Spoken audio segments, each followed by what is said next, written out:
औज़ुबिल्लाहि मिनश्शैतानिर्रजीम बिस्मिल्लाहिर्रहमानिर्रहीम।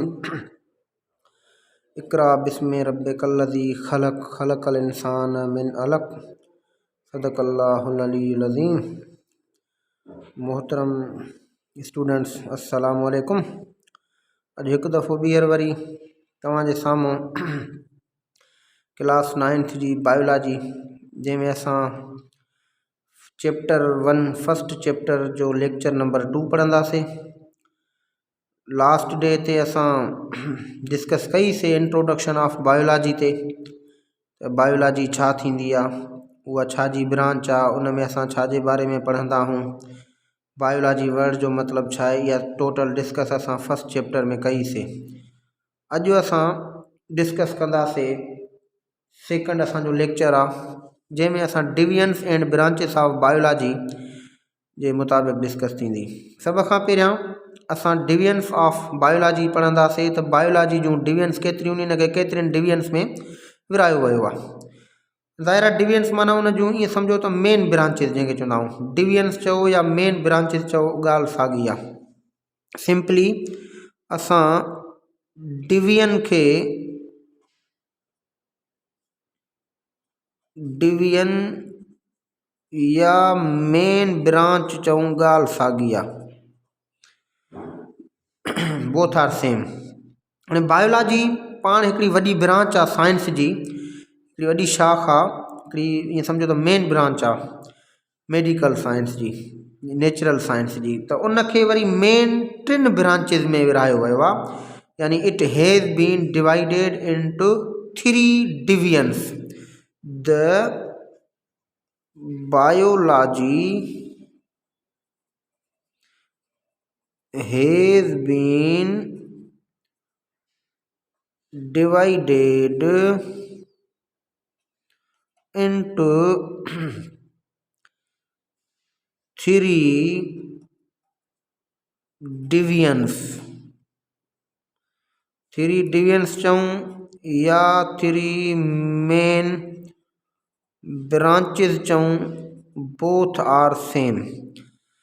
हाणे बाबा हिनखे 3 मेन ब्रांचिस में विरायो वियो आहे हिकिड़ी बायोलॉजी खे। जीअं साइंस खे मुख़्तलिफ़ ब्रांचिस में physical science, biological science, formal science में विरायो वियो, त वरी उन में बायोलॉजिकल साइंस जेका आहे, बायोलॉजी जंहिंखे चऊं था, उन जूं वरी 3 डिविजन्स आहिनि, उन जूं 3 मेन ब्रांचिस आहिनि। हाणे सिंपली उहे कहिड़ियूं कहिड़ियूं आहिनि, मिसाल मां हिते ही असांजी मेन ब्रांच आहे, यानी साइंस जी जंहिंखे असां बायोलॉजी चऊं था पिया। हाणे हिन जी हिकिड़ी ब्रांच सिंपली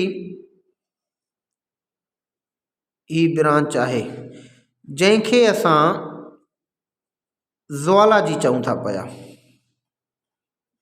ज़ूलॉजी यानी जेको ज़ूलॉजी वर्ड आहे इहो ज़ोन मां वरितल आहे। ज़ोन लफ़्ज़ जी माना आहे एनिमल। ज़ोन माना एनिमल। हाणे ज़ाहिर आहे बायोलॉजी जीअं त सॼी ओवरऑल लिविंग ऑर्गेनिज़म जी स्टडी आहे। It is the study of all the living organism. There are so many kinds of living organism living on the earth. हिन धरतीअ ते अलाए केतिरा टाइप्स जा लिविंग ऑर्गेनिज़म रहनि था पिया। पोइ हर हिकु लिविंग ऑर्गेनिज़म जी जेका स्टडी आहे उहा जनरली त बायोलॉजी आहे, पर उन खे वरी साइंटिस्ट पर्टिकुलर नालो ॾिनो आहे। हाणे उन में असांजी जेका बायोलॉजी आहे उहा जनरली वरी 3 डिविजन्स में विरहायल आहे। उन में हिकिड़ी आहे ज़ूलॉजी। ज़ूलॉजी वर्ड जेको आहे उहो ज़ोन मां वरितल आहे। ज़ोन जी माना हूंदी आहे एनिमल, यानी पाण इन खे डिफाइन कंदासीं त it is the study about all the aspects of animals। यानी जेके असां एनिमल्स ॾिसूं था आहिनि त इहे बि लिविंग, उन्हनि जे बारे में जेतिरी बि असां स्टडी कयूं था त इहा असां ज़ूलॉजी पढ़ूं था पिया। That is called zoology. इहा ज़ूलॉजी आहे, ज़ोन मां वरितल आहे। ज़ोन जो प्लूरल थींदो आहे ज़ुआ। ज़ुआ यानी जॾहिं घणा एनिमल हुजनि, ZOA ज़ुआ यानी प्लूरल आहे। हेस ज़ोन जेको आहे इहो सिंग्युलर आहे। Zoon is the singular of zoa, zoa is the plural of zoon. Zoon यानी animal. The study about all the aspects of animal that is known as zoology. It is the one of the divisions of biology. या biology जूं जेके भी main टे divisions आहिनि, जेके टे main branches आहिनि, उन्हनि मंझां हिकिड़ी ब्रांच आहे एनिमल्स, जेके असां ॾिसूं था, जेके ही घुमंदा फिरंदा वदानी जीत थी विया। हाणे मिसाल सां को सवाल थिए त एनिमल्स कहिड़ा नी, मिसाल मां हिते एग्ज़ाम्पल ग्रेशिया में लिखां थो पियो त ख़ुदि जेको ह्यूमन आहे इहो बि एनिमल आहे। जीअं असांजा मॉन्कीज़ थी विया, इहे बि एनिमल नी। जीअं असांजा इंसेक्ट थी विया, ही जेके जीत, या असांजो सपोज़ अर्थवर्म थी वियो, इहे असांजा जेके बर्ड्स थी विया, पखी वग़ैरह, these all are the example of animals. हाणे एनिमल जे बारे में असां जेका बि स्टडी कंदासीं उनखे असां साइंस में ज़ूलॉजी चवंदासीं, ऐं ज़ूलॉजी पाण बायोलॉजी जी हिकिड़ी मेन डिवीजन आहे। उन खां पोइ नंबर 2 ते आहे असांजी, जंहिंखे असां चवंदा आहियूं बॉटनी। बॉटनी, बॉटनी वर्ड जेको आहे उहो बुटेन मां वरितल आहे। Butane, butane. ज़ाहिर हर लफ़्ज़ जी हिकिड़ी ओरिजिनेशन हूंदी आहे, उहो उन मां कंहिं न कंहिं लैंग्वेज मां ड्राइव थींदो आहे। त बॉटनी इहो लफ़्ज़ बुटेन मां वरितल आहे, जंहिंजी माना आहे प्लांट, जंहिंजी माना आहे प्लांट। प्लांट खे पाण सिंधी में चवंदा आहियूं ॿूटो, एनिमल खे पाण सिंधी में चवंदा आहियूं हैवान, ऐं प्लांट खे छा चवंदा आहियूं ॿूटो। हाणे जेका ॿूटनि जी स्टडी आहे, यानी ही जेके असांखे पंहिंजी सराउंडिंग में जेतिरा बि असांखे प्लांट्स नज़र अचनि था, पोइ उन में चाहे इहे असांजा नंढड़ा प्लांट्स हुजनि, चाहे हर्ब हुजनि, चाहे शर्ब हुजनि, चाहे ट्रीज़ हुजनि, उहे चाहे पोइ डिज़र्टेड एरिया में हुजनि, चाहे उहे पोइ कलर वारी ज़मीन में हुजनि, चाहे वाटर में हुजनि, इन्हनि जेके बि प्लांट्स असांजा चौधारी आहिनि, इन्हनि जी टोटल जेके एस्पेक्ट्स आहिनि, उन्हनि जी ओरिजिनेशन, उन्हनि जी सीड जर्मिनेशन, उन्हनि जी फ्लावरिंग, उन्हनि जी ग्रोथ, उन्हनि जी न्यूट्रिशन, यानी all the aspects of plants are studied under the discipline of botany. यानी इनखे पाण लिखंदासीं, डिफाइन कंदासीं, it is the study about all the aspects of plants। यानी प्लांट्स जे बारे में जेका भी असां स्टडी कयूं था, इहा असांजी बॉटनी आहे। इनखे बॉटनी चइबो आहे। ॿी माना में इनखे फाइटोलॉजी भी चई सघूं था पिया, छो जो फाइटो लफ़्ज़ भी प्लांट खे चइबो आहे, त फाइटोलॉजी माना भी बॉटनी या प्लांट स्टडी, प्लांट साइंस भी चई सघूं था। बॉटनी के ॿी माना में प्लांट साइंस भी चइबो आहे, फाइटोलॉजी भी चइबो आहे। त ही माना प्लांट जे बारे में जेतिरी भी स्टडी कयूं था, इहा माना असांजी बॉटनी आहे। It is also the one of divisions of biology. जीअं ज़ूलॉजी एनिमल जी स्टडी हुई, बायोलॉजी हुई, साॻे नमूने सां बॉटनी जेका आहे उहा वरी प्लांट्स जी स्टडी आहे, जेतिरा भी प्लांट्स आहिनि असांजा। हाणे सवाल थिए त बाबा प्लांट्स कहिड़ा हूंदा नी, मिसाल एग्ज़ाम्पल आई ग्रेशिया, मिसाल ही असांजो मैंगो ट्री आहे, इहो असांजो प्लांट आहे, या असांजो ईअं सम्झो नीम ट्री आहे, इहो प्लांट आहे, या जेके ही असांजा रोज़ फ्लावर आहे, इहो भी प्लांट आहे, या असांजो जीअं जेस्मीन आहे, इहो भी प्लांट आहे। इन सां गॾु ही असांजो जेको सनफ्लावर आहे, इहो भी प्लांट आहे। ॿियो हिकिड़ो टच मी नॉट थींदो आहे, जंहिंखे असां टच कंदा आहियूं त उहो कुमाणिजी वेंदो आहे, टच मी नॉट, शर्म बूटी जंहिंखे चवंदा आहियूं। त these all are the examples of plants. इहे बाबा प्लांट्स जा एग्ज़ाम्पल नी। इन्हनि जे बारे में असां जेतिरी भी स्टडी कयूं था पिया, इहा असां सम्झो त बॉटनी पढ़ूं था पिया, इहा भी बायोलॉजी जी ब्रांच आहे। टी ब्रांच आहे बायोलॉजी जी, जेका टी मेन ब्रांच या टी डिवीजन आहे, जंहिंखे असां माइक्रो बायोलॉजी चवंदा आहियूं। That is called micro biology. Micro biology. हाणे हिन वर्ड ते थोरो गौर फ़िक्र कयो, थोरो नज़र, त माइक्रो बायोलॉजी पाण ॿिनि वर्डनि जो कॉम्बिनेशन आहे। हिकिड़ो इन में वर्ड आहे माइक्रो, ॿियो आहे बायोलॉजी। हाणे सिंपली पाण बायोलॉजी त चवंदा आहियूं the study about the living organisms. Living organism जी स्टडी के पाण बायोलॉजी चवंदा आहियूं, पर हिते हिकिड़ो वर्ड एड थियल आहे माइक्रोबायोलॉजी।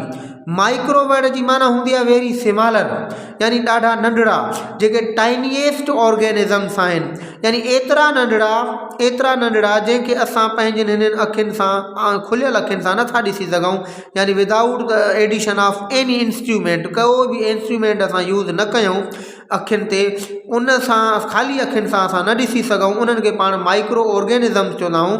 उन्हनि माइक्रो ऑर्गेनिज़म्स जी जेका स्टडी आहे उनखे माइक्रोबायोलॉजी चवंदा आहियूं असां।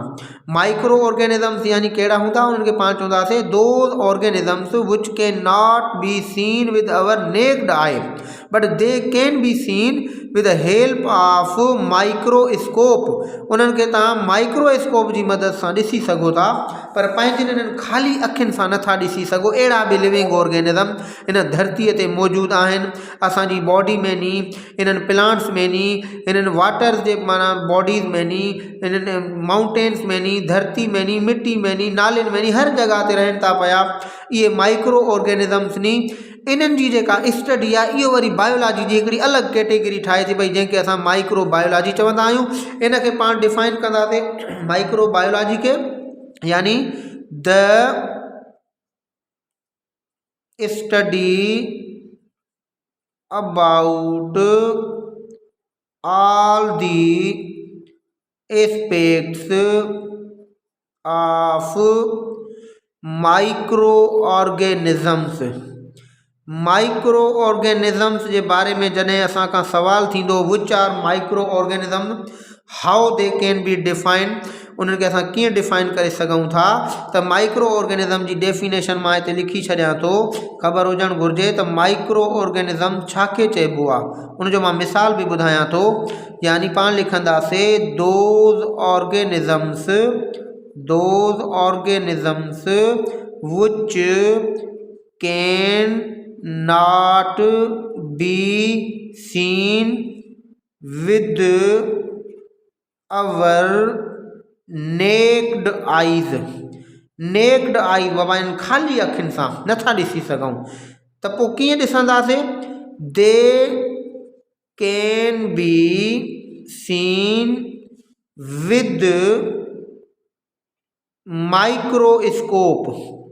माइक्रोस्कोप जे ज़रिए पाण उन्हनि खे ॾिसी सघूं था, यानी खूर्दबीनी जे ज़रिए उहे नज़र ईंदा, मतिलबु एतिरा नंढड़ा। नी माइक्रो लफ़्ज़ जी माना आहे वेरी स्मॉलर। हूअं त माइक्रो जेको आहे इहो माइक्रो माना ईअं सम्झो प्रीफिक्स आहे, 1/10 लाख, इन जो मतिलबु आहे कंहिं बि शइ जा 10 लख हिसा कयूं त उनजो हिकु हिकु हिसो उनखे पाण माइक्रो चवंदा आहियूं, जंहिंमें पाण इहे लिखंदा आहियूं 10⁻⁻⁶। पर हिते जेको माइक्रो जो मतिलबु आहे उहो आहे माइक्रो माना वेरी स्मॉलर, तमामु नंढड़ा, एतिरा नंढड़ा जे असां उन्हनि खे पंहिंजनि अखियुनि सां न ॾिसी सघूं। अहिड़ा बि लिविंग ऑर्गेनिज़म हिन धरतीअ ते मौजूदु नी, उन्हनि जी जेका स्टडी आहे उनखे माइक्रो बायोलॉजी। हाणे सवाल थींदो त which are those living organism विच can not be seen with our necked आई, यानी कि विच आर माइक्रो ऑर्गेनिज़म्स। माइक्रोब्स उहे कहिड़ा नी बाबा, सम्झी छॾियो। माइक्रोब्स में जेके असांजा अचनि था, मां तव्हांखे ॿुधाईंदो हलां। एग्जाम्पल ग्रेशिया में नंबर 1 बाबा जेके तव्हांजा बैक्टीरिया नी, इहे माइक्रो ऑर्गेनिज़म्स आहिनि, बैक्टीरिया। उन खां पोइ तव्हांजा कुझु अलजी, जीअं हे अलजी, इहे माइक्रो आहिनि। या तव्हांजा कुझु प्रोटोज़ोआ आहिनि, यूनिसेल्युलर एनिमल जंहिंखे चवंदा आहियो, इहे बि तव्हांजा माइक्रो आहिनि। कुझु फंजाई आहिनि, इहे सभु असांजा माइक्रो ऑर्गेनिज़म्स आहिनि। इन्हनि जी जेका स्टडी आहे उन्हनि खे पाण माइक्रो बायोलॉजी चवंदा आहियूं। हाणे हीअ जेके पाण 3 डिविजन्स पढ़ियूंसीं बायोलॉजी जूं, इहे 3 मेन ब्रांचिस नी। यानी बायोलॉजी त ओवरऑल स्टडी आहे असांजी लिविंग ऑर्गेनिज़म जी। उन में जेके डिफरेंट टाइप जा लिविंग ऑर्गेनिज़म रहनि था, उन्हनि खे वरी उन्हनि जी स्टडी खे अलॻि अलॻि नालो ॾिनो वियो आहे। हालांकि उहा बि बायोलॉजी जी ब्रांच आहे, पर उन्हनि खे अलॻि अलॻि पर्टिकुलर नेम सां सॾियो वञे थो। एनिमल जी स्टडी खे पाण ज़ूलॉजी चवंदासीं, ज़ाहिर आहे। एनिमल, प्लांट्स ऐं माइक्रो ऑर्गेनिज़म्स में फ़र्क़ु आहे। प्लांट्स ऐं एनिमल खे तव्हां पाण कंपेयर कंदव जॾहिं, त एनिमल्स मोटाइल नी, उहे हिकु जॻह खां ॿी जॻह ते वञनि था पिया। प्लांट्स सीसाइल नी, उहे पंहिंजी लाइफ सॼी हिकु जॻह ते गुज़ारींदा नी। प्लांट्स फोटोसिंथेटिक हूंदा नी, उन्हनि में क्लोरोफिल आहे, उहे सनलाइट खे एब्जॉर्ब करनि था, उनखे ट्रेप करे उनखे कन्वर्ट करनि था केमिकल एनर्जी में।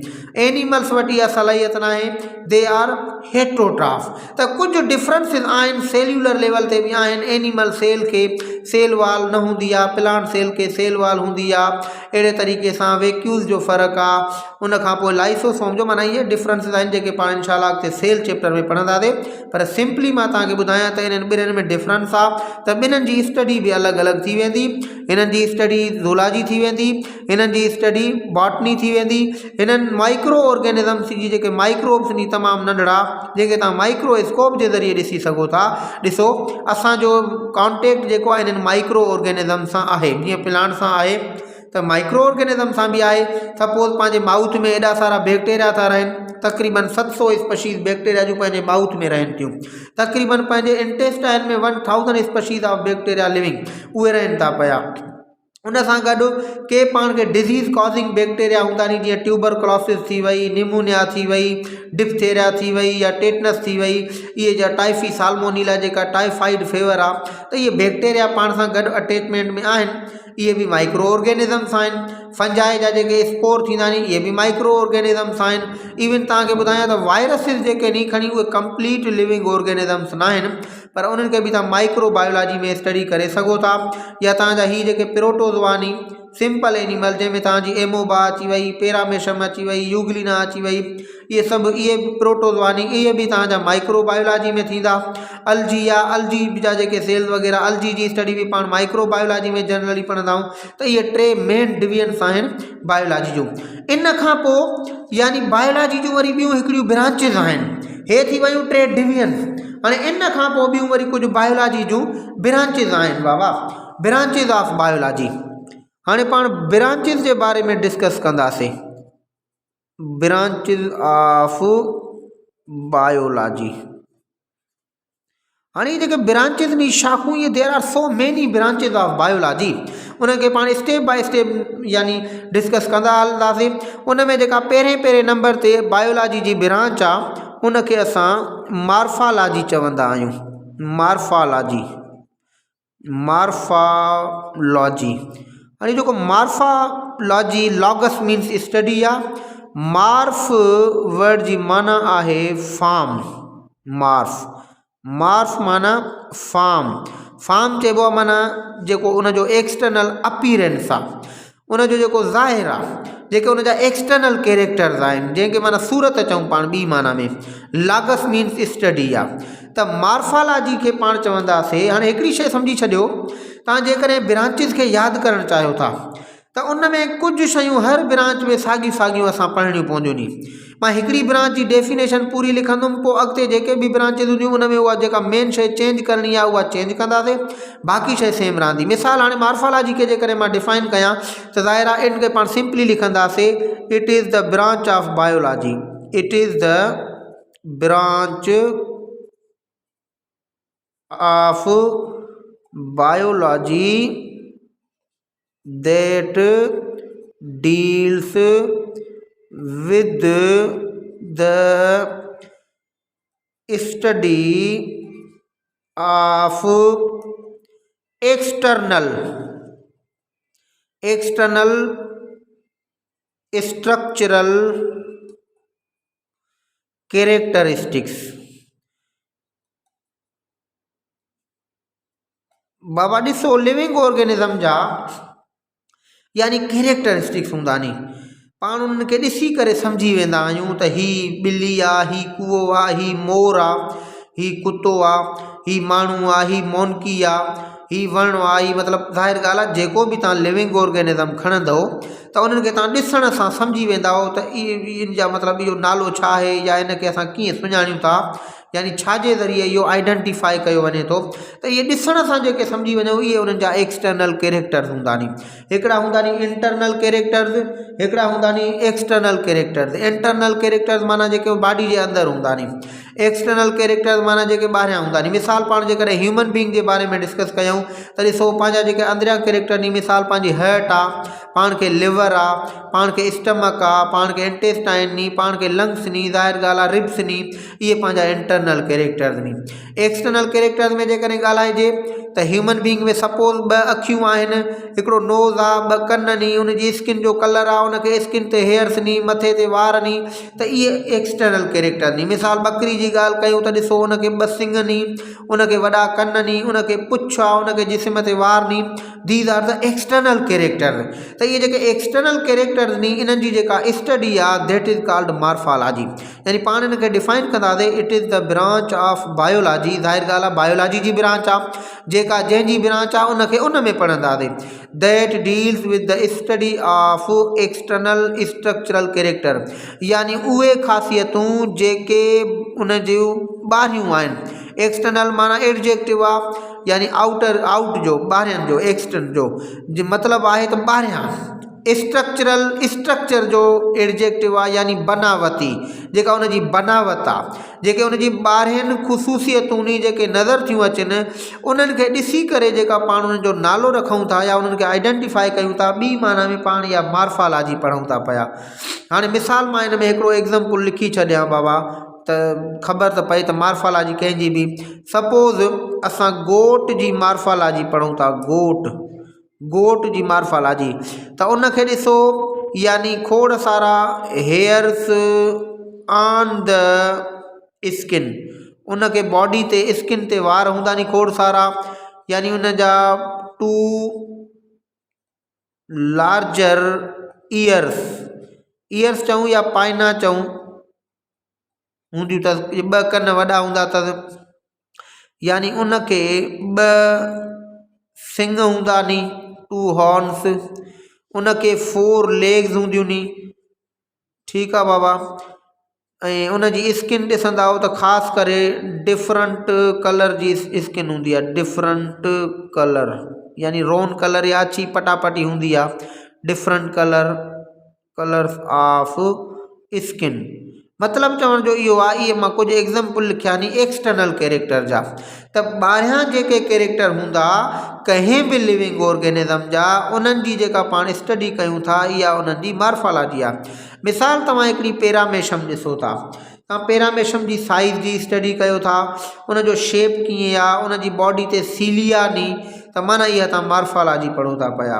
त अहिड़े तरीक़े सां कहिड़ो बि लिविंग ऑर्गेनिज़म हूंदो, उनजा जेके ॿाहिरियां कैरेक्टर हूंदा, एक्सटर्नल कैरेक्टर, जॾहिं उन्हनि जी स्टडी कयूं था त पाण इनखे मार्फोलॉजी चवंदासीं। इहा बि बायोलॉजी जी हिकिड़ी ब्रांच आहे। नंबर 2 ते, सेकंड नंबर ते जेका बायोलॉजी जी ब्रांच हूंदी आहे, जंहिंखे पाण एनाटॉमी चवंदा आहियूं, एनाटॉमी।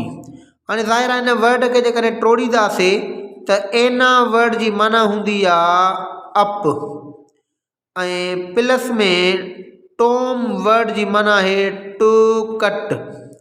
हाणे ज़ाहिर ॻाल्हि आहे बाबा, ॾिसो कंहिं बि शइ जी जेकॾहिं असां अंदर जे जेको स्ट्रक्चर आहे उनजी जेकॾहिं स्टडी कयूं त उनखे पहिरियां कटणो पवंदो मथां। मिसाल हाणे हिंदाणो आहे, हिंदाणे खे जेकॾहिं पाण अंदरां ॾिसणु चाहियूं था त इहो कीअं आहे, त उनखे पाण पहिरियां कट कंदासीं, मथां छुरी जे ज़रिए उनखे कट कंदासीं या ब्लेड सां, त हाणे उहो कटिजी वेंदो त उनजो अंदरियों स्ट्रक्चर नज़र ईंदो। त सम्झी छॾियो एनाटॉमी पाण कॉम्बिनेशन आहे, एना यानी up, tome means to cut, यानी कंहिं बि शइ खे मथे सरफेस खां कट करे पोइ उनजी तव्हां जेका अंदरी स्टडी कयो था, इनखे तव्हां एनाटॉमी चवंदा हुए। हाणे हिकिड़ी शइ सम्झी छॾियो, हर ब्रांच में ही जेका लाइन आहे इहा कॉमन हूंदी, it is the branch of biology that deals with the study of, एतिरे ताईं इहा कॉमन हूंदी, हर ब्रांच में ईंदी।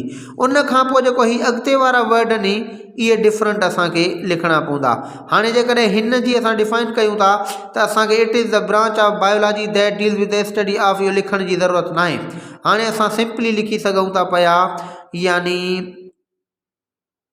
स्टडी अबाउट इंटरनल स्ट्रक्चर, कंहिं बि लिविंग ऑर्गेनिज़म जी जेका अंदरी बनावट आहे, हिकिड़ी हुई 12 बनावट 12 कैरेक्टर्स, उहा उन्हनि जी स्टडी मार्फोलॉजी।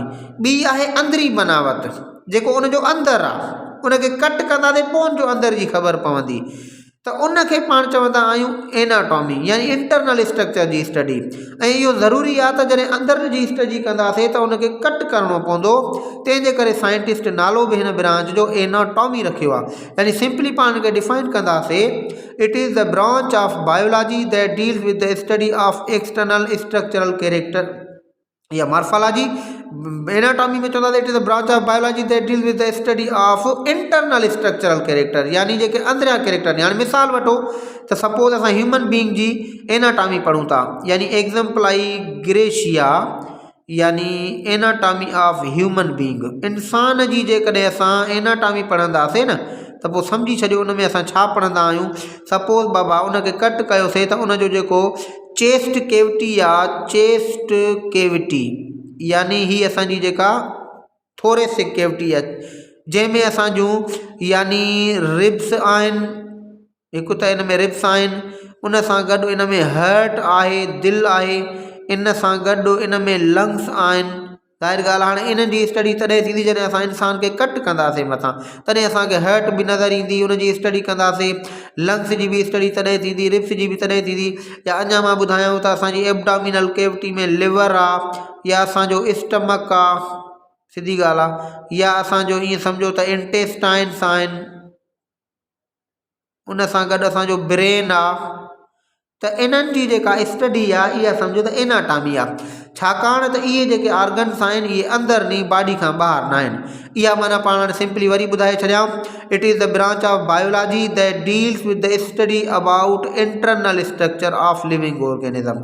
लिविंग ऑर्गेनिज़म जो जेको इंटरनल स्ट्रक्चर आहे, उन में एग्जाम्पल में तव्हां ह्यूमन बीइंग में चेस्ट कैविटी जे अंदरि रिब्स आहिनि, हार्ट आहे, लंग्स आहिनि, या एब्डोमिनल कैविटी में लिवर आहे, स्टमक आहे, इंटेस्टाइन आहे, या असांजे हेड में ब्रेन आहे। ब्रेन बाबा पंहिंजे हेड में हूंदो आहे, न एब्डोमिनल कैविटी में आहे न पंहिंजो चेस्ट कैविटी में आहे, बल्कि इहो हेड में आहे। ही जेके असांजा टे आहिनि, लिवर, स्टमक, इहे असांजा एब्डोमिनल कैविटी में आहिनि। There are so many cavities in the body of living organism, nasal cavity, oral cavity, उन खां पोइ एब्डोमिनल कैविटी, थोरेसिक कैविटी, यानी खोड़ कैविटीज़ आहिनि असांजी बॉडी में। त ही एब्डोमिनल कैविटी में आहिनि, ही थोरेसिक कैविटी में यानी चेस्ट कैविटी में, ही असांजे हेड रीजन में आहे। इहा असांजी थी वई एनाटॉमी। कंहिं बि लिविंग ऑर्गेनिज़म जी, चाहे हिकिड़े सेल जी एनाटॉमी पढ़ो था त उन सेल खे कट करिणो पवंदो वे, यानी उहा माइक्रो एनाटॉमी थी वेंदी बाबा। माइक्रो एनाटॉमी यानी जेके माइक्रो ऑर्गेनिज़म्स नी या वरी सेल नी जेके माइक्रो स्ट्रक्चरल पार्टिकल्स आहिनि, तमामु नंढड़ा, उन्हनि खे जॾहिं असां कट करे माइक्रो टेक्निक्स जे ज़रिए पोइ उन्हनि जो जेको अंदरियों स्ट्रक्चर पढ़ूं था उनखे असां माइक्रो एनाटॉमी चई सघूं था। मिसाल वठो बाबा, असां सेल जी स्टडी कयूं था अंदरि, त सेल जे अंदरि छा छा मौजूदु आहे। उन जे अंदरि साइटोप्लाज़म आहे, उन में वरी मौजूदु ऑर्गेनल्स मौजूदु आहिनि, उन्हनि में न्यूक्लियस आहे, गोल्जी बॉडीज़ आहिनि, एंडोप्लाज़मिक रेटिकुलम आहे। त इहो असां सेल खे कट करे ॾिसूं था न, ॿाहिरें पासे जो जेको ॾिसूं था सेल, त इहा उनजी मार्फोलॉजी थी वेंदी। अंदरियों जेको स्ट्रक्चर ॾिसूं था त उहा उनजी एनाटॉमी थी वेंदी। फ्रॉग एनाटॉमी पाण लेबॉर्ट्री में फ्रॉग खे कट कंदा आहियूं, पोइ उनजा जेके अंदरियां पार्ट्स हूंदा आहिनि उन्हनि जी स्टडी कंदा आहियूं, त उनजो शेप कीअं आहे, उहे कीअं ठहियल नी, कहिड़ी कहिड़ी जॻह ते मौजूदु नी, उनजी साइज़ छा आहे, हर शइ। त इहा पाण सम्झो त उन बॉडी जी एनाटॉमी पढ़ूं था। इन खां पोइ हिकिड़ी ॿी ब्रांच आहे 3 नंबर ते, जंहिंखे तव्हां फिजियोलॉजी चवंदा आहियो। फिजियोलॉजी, हाणे फिजियोलॉजी बि कॉम्बिनेशन आहे ॿिनि वर्ड जो, हिकिड़ो त लॉगस आहे माना स्टडी, ऐं फिजियोफसिस मां वरितल आहे। फसिस जंहिंजी माना आहे नेचर। हाणे एक्चुअली त नेचर वर्ड जो मतिलबु छा आहे फिजियोलॉजी में? ॾिसो, का बि हिन दुनिया में या हिन काइनात में शइ आहे, उनजो ज़रूरु को न को फंक्शन आहे। फंक्शन उनखे नेचुरल मिलियल आहे, सिधी ॻाल्हि आहे। कहिड़ी बि शइ आहे, पहिरियां फंक्शन डेवलप थियो आहे, पोइ उहा शइ पैदा थी। जीअं चवंदा आहियूं पाण, necessity is mother of invention. पहिरियां ज़रूरत थींदी आहे, त पोइ उन ज़रूरत जे लाइ उन शइ खे जनमु ॾिनो वेंदो आहे, यानी ज़रूरत ईजाद जी माउ आहे। माना जंहिं शइ जी ज़रूरत पवंदी पहिरियां, माना उनजो कमु ठहंदो, ज़रूरत ठहंदी, पोइ उहा शइ जनमु वठंदी आहे। त सम्झी छॾियो हिन दुनिया में हिन काइनात में जेका बि शइ आहे उनजो ज़रूरु को न को फंक्शन आहे। इहो फंक्शन नेचुरल आहे, इन जे करे हीअ वर्ड हिते नेचर यूज़ थियल आहे। एक्चुअली जेका फिजियोलॉजी आहे उहा बि बायोलॉजी जी ब्रांच आहे, जीअं मार्फोलॉजी एनाटॉमी, पर इन में थोरो डिफरेंस थी वियो आहे त हिन में असां न ॿाहिरियां कैरेक्टर पढ़ंदा आहियूं न असां अंदरियां कैरेक्टर पढ़ंदा आहियूं, पर इन में असां जेके लिविंग ऑर्गेनिज़म जा जेतिरा बि पार्ट्स आहिनि उन जा जेतिरा बि ऑर्गन्स आहिनि उन्हनि जो जेको फंक्शन आहे उहा स्टडी कंदा आहियूं। यानी पाण सिंपली जे करे हिन खे डिफाइन कयूं, it is the branch of biology that deals with the study of function of different part of living organism. इन खे पाण लिखंदासीं स्टडी अबाउट फंक्शन। इहा बाबा फंक्शन जी स्टडी आहे, इहा पार्ट्स जी स्टडी न आहे, फंक्शन जी स्टडी आहे, फंक्शन ऑफ डिफरेंट पार्ट्स। हाणे हुनखे तव्हां पार्ट्स चओ या भली जा हुनखे तव्हां ऑर्गन्स चओ, ॻाल्हि साॻी आहे। Different parts are organs of living organism. ज़ाहिर आहे बायोलॉजी पढ़ूं था त माना लिविंग ऑर्गेनिज़म जी हूंदी, पर हुनजी हिकिड़ी ब्रांच आहे त लिविंग ऑर्गेनिज़म जी कंहिं न कंहिं एस्पेक्ट जी स्टडी आहे। यानी जेके भी लिविंग ऑर्गेनिज़म नी उन्हनि जी जेके उन्हनि जा पार्ट्स नी बॉडी जा, मिसाल लिवर आहे, मिसाल हार्ट आहे, मिसाल ब्रेन आहे, मिसाल आईज़ नी, मिसाल ईयर्स नी, मिसाल लेग्स नी, त there are so many organs present in the body of human being. इन सां गॾोगॾु ॿियनि एनिमल्स में ॾिसो उन्हनि में बि उन जा बॉडी जा पार्ट्स नी, उन जा ऑर्गन्स नी। प्लांट्स नी उन्हनि जा बि ज़ाहिर आहे, मिसाल लीफ आहे, उन्हनि जी मिसाल शूट आहे, रूट आहे, उन्हनि जी स्टेम आहे, उन में वरी ॾिसो फ्रूट आहे, सीड आहे, ब्रांचिस नी, इहे सभु उन जा पार्ट्स नी। साॻे नमूने सां जेकॾहिं तव्हां माइक्रो ऑर्गेनिज़म्स में ॾिसंदा उन्हनि जा बि जेके सेल नी उन्हनि जा पार्ट्स नी। बाबा ही प्लाज़्मा मेम्ब्रेन आहे, ही न्यूक्लियस आहे, ही गोल्जी बॉडी आहे, ही एंडोप्लाज़्मिक रेटिकुलम आहे, इहे सभु पार्ट्स नी। इन्हनि पार्ट्स जो फंक्शन छा आहे?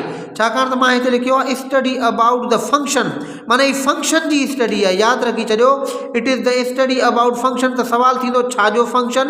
जेके लिविंग ऑर्गेनिज़म जा डिफरेंट पार्ट्स हूंदा उन्हनि जो फंक्शन, माना कहिड़े ऑर्गन जो कहिड़ो फंक्शन आहे, इहा जॾहिं असां स्टडी कयूं था माना असां इहा फिजियोलॉजी पढ़ूं था। हाणे मिसाल वठो, सपोज़ असां चऊं था त हार्ट जेका आहे उहा असांजी जिस्म में मौजूदु आहे, हिकिड़ो ऑर्गन आहे, हिकिड़ो असांजो पार्ट आहे।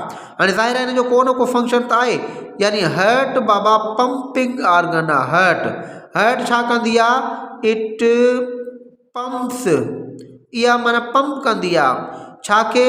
द ब्लड, इहा ब्लड खे पंप कंदी आहे, माना उनखे धिकींदी आहे, अॻिते पुश कंदी आहे, यानी उनखे सर्कुलेट कंदी आहे। हीअ न पंपिंग कबी आहे, यानी इहा कॉन्ट्रैक्ट थींदी, रिलैक्स थींदी, अहिड़े तरीक़े सां ब्लड खे अॻिते मोकिलींदी आहे। त हार्ट जो कमु छा आहे? पंपिंग, पंप करे ब्लड खे अॻिते मोकिलणु, यानी हिकिड़ो प्रेशर डेवलप करणु।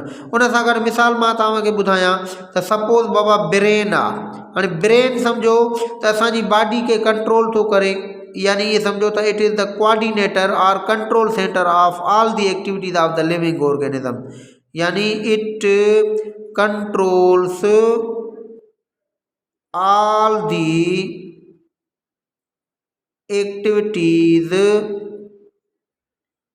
ऑफ बॉडी, यानी बॉडी जो जेके भी एक्टिविटीज ने उनके कंट्रोल ब्रेन करे तो। मिसाल वठो असांजो लंग्स आहिनि, फेफड़ा, हाणे इहे बि ऑर्गन्स आहिनि, पार्ट्स आहिनि। दे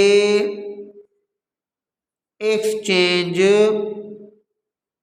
द रेस्पायरेटरी गैसेस, मिसाल ऑक्सीजन ऐं कार्बन डाइऑक्साइड के एक्सचेंज कंदा नी लंग्स एनवायरमेंट सां, यानी उनके एटमॉस्फेयर में ऑक्सीजन वठंदा नी, कार्बन डाइऑक्साइड ॾींदा नी, वरी ब्लड के ऑक्सीजन ॾींदा नी, कार्बन डाइऑक्साइड वठंदा नी। त हिननि जो बि इहो कमु आहे, हर ऑर्गन जो को न को कमु आहे। मिसाल असांजो आइज़ आहिनि, आइज़ छा थियूं करनि? They help to see the object. ज़ाहिर आहे जेके भी असांखे ऑब्जेक्ट्स नज़र अचनि था उहे इन अखियुनि जे करे नज़र अचनि था, त इहो उन्हनि जो कमु आहे। यानी कंहिं बि लिविंग ऑर्गेनिज्म जे कंहिं बि ऑर्गन या उनजे पार्ट जी जेका स्टडी कयूं था उनखे पाण ईअं सम्झो त छा चवंदासीं? फिजियोलॉजी चवंदासीं। यानी it is the branch of biology that deals with the study about the function of different parts of या different organs of the living organism. उन में ही कुछ मां एग्जाम्पल लिखिया नी। ही असांजी 9th क्लास जो सेकंड लेक्चर आहे उन जो यानी डिविजन्स भी पढ़ियूंसीं पर कुछ ब्रांचेस भी पढ़ियूंसीं। इंशाल्लाह बाक़ी जेके रिमेनिंग ब्रांचेस आहिनि सुभाणे पढ़ंदासीं नेक्स्ट लेक्चर में। तो wish U best of luck.